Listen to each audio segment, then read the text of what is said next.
Hello and welcome to Antinatalism this week. We will be going through some notable videos published this week, and there are many. We'll see an article in Economist and then also look at what this mysterious antinatalist Procreationism is. But before that, let's take a look at Nimrod's European tour. He'll be in the last week of the tour. I'm sure he must be getting tired by now. Here you see doing outreach in Stockholm. Of the last remaining days, he will be in Slovenia on 26th of May. Somebody please teach me how to say the name of that city. And then he moves to Bologna, Italy on 27th, Milano on 28th, and then finally goes to Rome on 29th. We will not be having these updates about Nimrod's tour next week. So let's take this opportunity to congratulate Nimrod on achieving this fantastic milestone. I hope this inspires other antinatalists to do tours like these, and also hope to see more from Nimrod. On a channel called Guardian Angel 1 was a discussion about antinatalism. Lawrence, Tofu Dog, I think her name is Nina, and Elias were invited. Of them, Elias was the one who is not an antinatalist. He disagreed with many arguments for antinatalism, but he still brought up interesting questions to the discussion. They discussed about goals, both the goals of antinatalism and also of antinatalism activism, aspects like whether targeting specific groups of people for antinatalism comes within antinatalism, also whether doing so will inadvertently eliminate those specific groups of people, which is a very serious justice issue, and then they spend some time discussing the consent argument.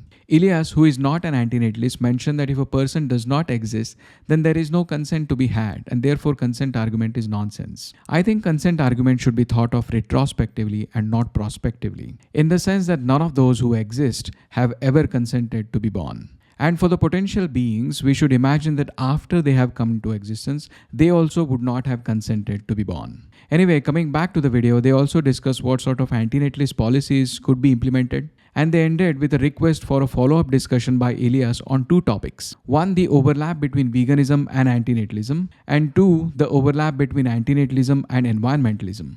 So hopefully we get to watch part 2 soon. Talking of Elias, on a channel called Elias's Ideas, Elias posted a video called Why Existence is Objectively Good. This should have been covered last week actually, but I missed it. Secondly, this is not explicitly about antinatalism, but I am going to cover this anyway because I think this has some implications on antinatalism. I'm going to try to explain the argument in layman's terms as I understand it, and then we'll see what implications it has on antinatalism. And then I also try to present my objections to the argument. This is a spanner, and you might ask, what are the causes for this spanner to exist? There are two ways to answer this. One way to explain this is the spanner was made by somebody from a piece of iron. Well, then you might ask, what caused that piece of iron to exist? Somebody extracted iron ore from the earth and made a piece of iron. Well, what caused iron ore in the earth? 4 billion years ago, a star exploded, and at the core of that star, iron was formed through fusion of hydrogen atoms. What caused that star? And in this way, you can go all the way back to Big Bang and still ask what caused that to happen, and so on. This infinite regress of why questions does not satisfy Elias. He imagines a person hanging off a cliff, and another person hanging off the feet of that first person, and another one in turn of the second person, and so on. So there is a very long chain of persons hanging off the one above them. Elias says that even if we say that the chain is infinite, it still does not explain why these people are not falling down. And so he says there needs to be a different approach of explaining this. Coming back to our spanner and what caused it, we could explain it in terms of its purpose. The spanner is here so that I can tighten a screw. We can answer other questions in this way as well. Why is there the universe that we see? Why are the laws of physics the way they are? Why is the mathematics that we have? Why do objects exist? Why has sentient life evolved, and why is there consciousness? Elias says that the more satisfactory answer to these questions is not an infinite cycle of cause and effect, but rather that it ought to be this way. There is some purpose in things being this way, and that is why existence has good value. He doesn't mean a god or a conscious mind who has this purpose, but just purpose for things ought to be. That's what I think his argument is, although he does it very formally using precise logical arguments and deductive reasoning. Now this is important because lack of cosmic meaning is one of the important aspects of antinatalism. If there is no ultimate purpose to all of this circus, why perpetuate suffering? Secondly, one can use Elias's argument to build a case that having children is part of that grander purpose, and therefore we should have children. Or that even a mere possibility of such purpose can give a reason to have children. On the other hand, one might say that things like consciousness and sentience ought to have come into existence, and so is the antinatalist thought which ought to have emerged in the brains of those beings. In fact, in the interview of Karima Kerma on Lawrence's channel, they discussed how intelligent civilizations might have evolved in the cosmic past to such levels that they might have decided to extinguish themselves, hopefully through non-procreation. Given a span of 13 billion years, this might have happened more than once. Could that also not be thought as something that ought to have happened? Elias is clear that he does not mean there being a being who has this purpose. This is a purpose in and of itself, but it is hard to imagine a purpose without the bearer of that purpose. Secondly, the purpose in and of itself sounds circular. And if you want to avoid circularity, then you will have to have another purpose behind that purpose, and then we are again in that infinite regress. Thirdly, there needs to be an evidence to such a purpose really being there. These are some of the objections that stop me from being convinced of this argument. The video was made using very formal arguments, and so whether you agree with it or not, it was still fun to watch. Lawrence made a video talking about whether procreation is a personal choice or not. In that, he refers to the newly published book by Mara van der Lugt, which makes a point that usually the burden of justification is on the person who is not procreating. And so procreation is sort of a given in our society. Now, Lawrence presents a framework for deciding whether an action is a personal choice or not. He says that the actions which are part of moral spheres are not personal choices. These are the actions which impact others and are done consciously. The action of procreation creates a new being, impacting them in some way, and is done consciously. And therefore, it is part of the moral sphere and hence not a personal choice. Now, a sort of grey shade of doubt I have in there is, would negligence be considered as a conscious action or an unconscious action? If somebody gets pregnant by accident, would that be a conscious choice or unconscious choice? Anyway, those are the shades to be explored further, but definitely we can agree that procreation is not a personal choice. And therefore, the justification of procreation should be on the person who is procreating. As usual, fantastic video by Lawrence, great work. On a channel called Alexander L, there was a video called Why I Am No Longer an Antinatalist. He goes through various different arguments for antinatalism and then he says he's not an antinatalist. He cites two reasons for not being an antinatalist anymore and also presents two criticisms. Let's have a look at them. One is that he thinks all the progress that we have been doing, this involves technological, social, political progress and so on. This he thinks will improve lives and reduce suffering. He takes an example of a modern wheelchair which helps a person do things that they can't do otherwise. Now, he is right in stating the facts, but it is not clear how that implies a stance against antinatalism. So, for example, a wheelchair can help a disabled person, but having a wheelchair does not justify creating a disabled person. Similarly, there are many comforts that we have today. For example, we have air conditioning, we have running water, we have flushing toilets, we have ample availability of food and so on. But presence of such comforts cannot justify creation of beings who would need them. They don't exist, therefore they don't need those comforts to start with.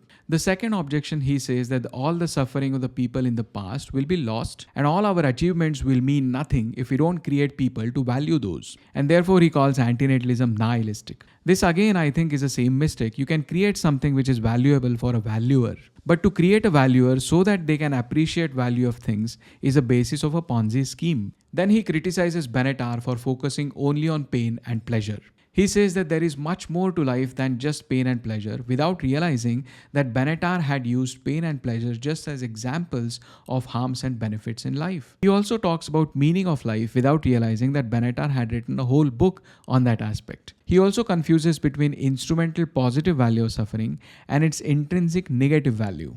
And then he also criticizes Peter Wessel Zapffe for thinking that humans have actually over-evolved. Talking of Peter Wessel Zapffe, Andreas Moss did a musical promotional video of English translation of Zapfe's book On the Tragic. The original book was written in 1941 and its English translation by Ryan Scholler is being published this year. Ryan Scholler was also interviewed on the Exploring Antinatalism podcast a few months ago, and it was the first in-person interview on the podcast. Anyway, this is a great video to watch. It features quotes from David Benatar's foreword of the book, as well as those by Thomas Ligotti. It also shows quotes by many other philosophers. So great work, Andreas. Thank you for this. There was a new video called Life is Bad on a channel called Rethinking. It was a good video depicting the possible bads one can come across in their lives. Although the argument for antinatalism is not fully covered, they cover the bad aspects of life quite creatively. Economist.com had an article under their section Cash for Kids. Why paying women to have more babies won't work. The article is not strictly an antinatalist article, it has more to do with demographics and populations. It talks about problems of aging populations as people tend to have lesser children, at least in the richer nations. It gives examples of many governments which have welfare schemes to boost fertility rates, like France, South Korea, Hungary, Russia, Sweden, and also some proposals by Donald Trump. But the article says these policies are based on wrong diagnosis. It says governments are wrong to think it is within their power to boost fertility rates. Such policies are founded on a false diagnosis of what has so far caused demographic decline. They could cost more than the problems they are designed to solve. The main decline in fertility rate in rich countries comes from young and poor women. But if we try to make them have more children, it'll rather be bad. The article says focusing on young and poor women as a group would be bad for them and for society.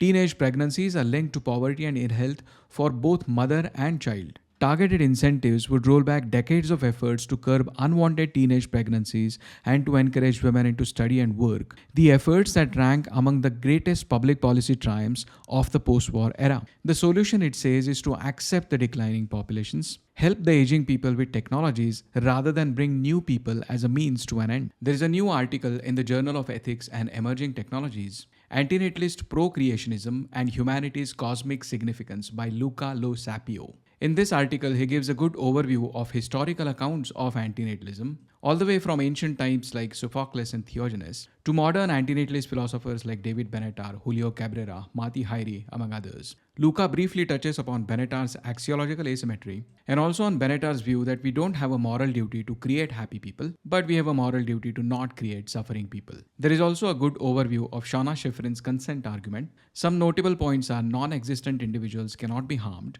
magnitude of harms in existence is serious and significant, costs of overcoming those harms are substantial and sometimes involve death. Hypothetical consent, where we assume consent, cannot be applied here because a person does not exist and we don't know what kind of values that person would hold to assume such a consent. Luca also considers quality of life and meaning of life arguments, mainly in light of Benatar's view. Mati Hairi and Amanda Suknik's new argument from pronatal imposition is also mentioned as a recent addition to antinatalist arguments. Although I'm not sure why Amanda is called Samantha, maybe the copy of the article that I have is from before when it is being proofread. Luca raises two objections to antinatalist arguments. I'm going to go over those objections and provide my response to those, and then we'll see Luca's argument for antinatalist pro-creationism. One objection that the article raises is about avoidance of potential suffering. If we accept Benatar's axiological asymmetry and its normative conclusion of not having children, then it would lead to extinction of species. In the process of extinction, there'll be a lot of suffering for those who are brought into existence during that period. This is thought to be better than continuing of species because a lot of potential suffering can be avoided from being realized. Luca says this scenario presents a paradox. To prevent suffering of potential individuals, we would inevitably cause suffering for actual individuals. Even though the potential suffering which is avoided might be greater than the real suffering of real beings, it cannot outweigh the real suffering because it is potential. I would like to respond to this objection. We are saying that there is a greater potential suffering for which we are paying real cost in form of this relatively smaller suffering. But if the potential never realizes, then we are paying the cost for something which never happened. The missing piece here is that the smaller cost is a reason that potential suffering is never realized. Let's take an example of nuclear power reactors. There are many places in the world where nuclear power plants could be set up, but they are not allowed to do so. That is because of the possibility of accidents and large potential suffering as a result. But we are paying the cost for that in terms of being deprived of nuclear energy and having to find other sources of energy and so on. Now, would you say that we are paying that cost for something which never realized? The reason the potential suffering never realizes is precisely because we are paying that cost. And same is the case with antinatalist extinction. The second objection is to Benatar's axiological asymmetry. If we are thinking retrospectively of a potential person after he has come into existence, then we have to think of absent pleasures as bad for him. So Luca draws a symmetry like this, where absent pleasures are actually bad for the person who does not yet exist but will come into existence. I won't respond to this objection because Benatar has already addressed this in the book Better Never to Have Been. Benatar says nobody really mourns for those who do not exist on Mars, feeling sorry for potential such beings that they cannot enjoy life. Yet if we knew that there were sentient life on Mars, but that Martians were suffering, then we would regret this for them. The point is that we regret suffering, but not the absent pleasures of those who could have existed. And he draws the exact diagram that Luca had and says, to preserve symmetry, the absence of pleasure has been termed bad. This judgment is too strong because if the absence of pleasure in scenario B is bad rather than not bad, then we should have to regret for X's sake that X did not come into existence. But it is not regrettable. So, those were the two objections in Luca's article and responses to them. He also considers other arguments like quality of life. He does not criticize Benatar's and Shauna Schifrin's arguments here, but analyzes an extra one which was originally proposed by Mati Hairi and Konrad Sozik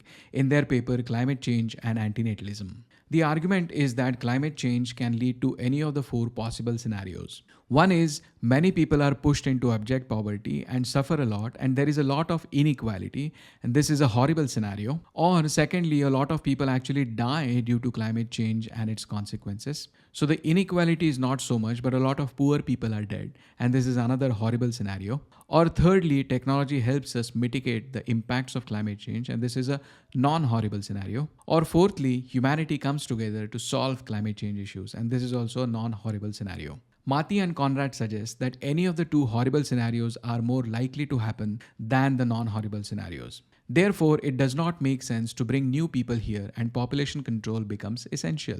So Luca says this leads me to the claim that abstaining from procreation becomes a necessary condition if we fail to address climate change. Luca also takes up the pro-natal imposition argument by Amanda Suknik and Mati Hairi. But he has a different twist to it. He says that being born is a burden we inherit to perpetuate the cosmic journey of our species, a journey whose significance at the cosmic level might be monumental or entirely negligible. So, if we really have cosmic significance and if we alter our lifestyles to ensure a long term survival of our species, only then is procreation permissible.